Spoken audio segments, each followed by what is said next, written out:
the local health department. Are they involved in crimes of omission, neglect, and deceit?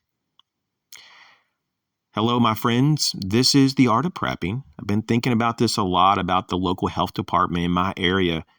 I've been closely monitoring my local health department for a good solid 2 years.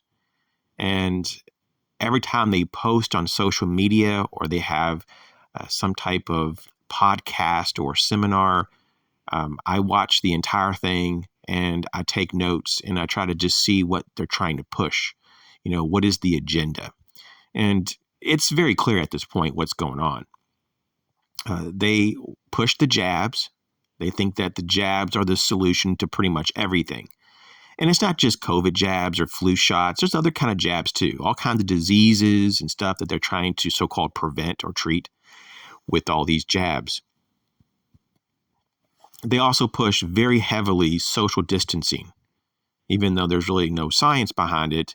It's all very arbitrary. And in case you don't remember, they were trying to do 10 feet social distancing, and then the Trump administration said no, and so they compromised, and now they went to 6, and that's where we've been ever since.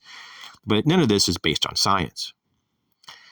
Just like the jabs, it's not based on science that you would mandate or force a population to take them. And of course, no one talks about all the side effects and all the dangers of these jabs. And then we have the mask.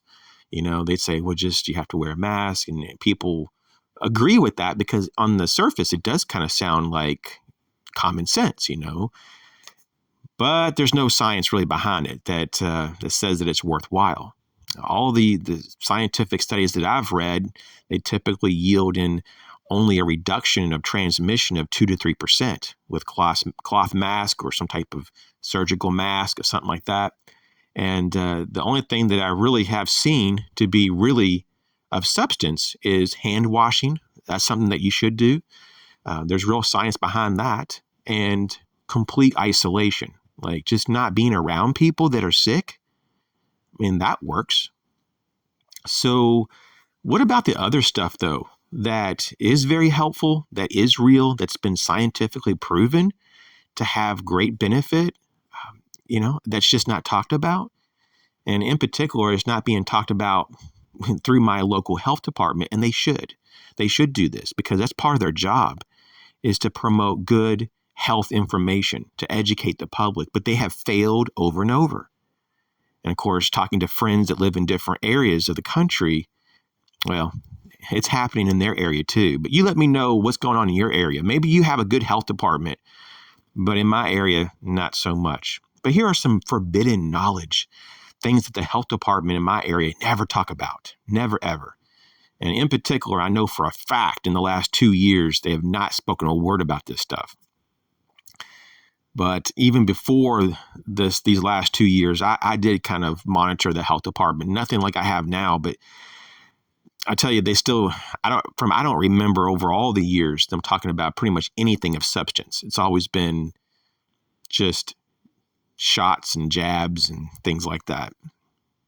But certainly the health department doesn't talk about nutrition, nutritional support on any level. They don't talk about superfoods or supplements.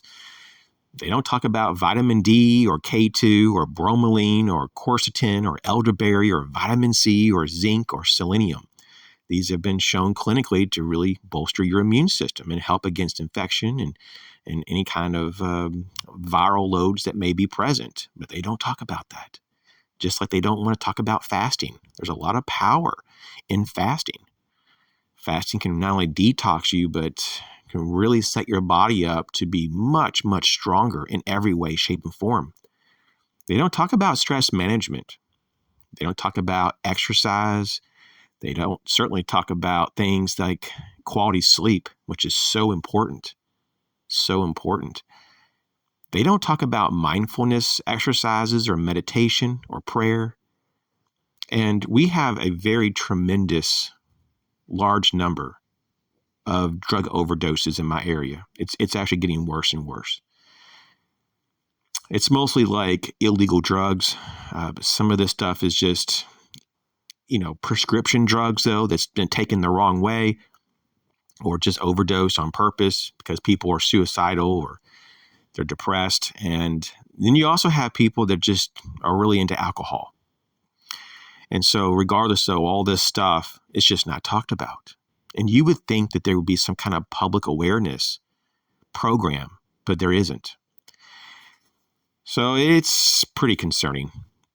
Just to be mild about it. I mean, personally, I'm pretty upset about it, and I'm just disgusted that taxpayer money goes to this so-called department here, the local health department. It's just a sham. And you almost wonder how much money they get in kickbacks from pushing all these jabs and this whole agenda. So it is of my opinion that they are committing crimes of omission, neglect, and deceit. And I mean, I wouldn't shed a tear if the local health department was shut down.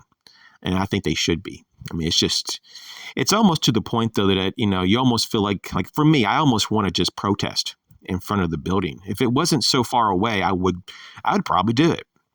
I'd probably be out there making a bunch of racket with a big sign and telling the truth of what's going on.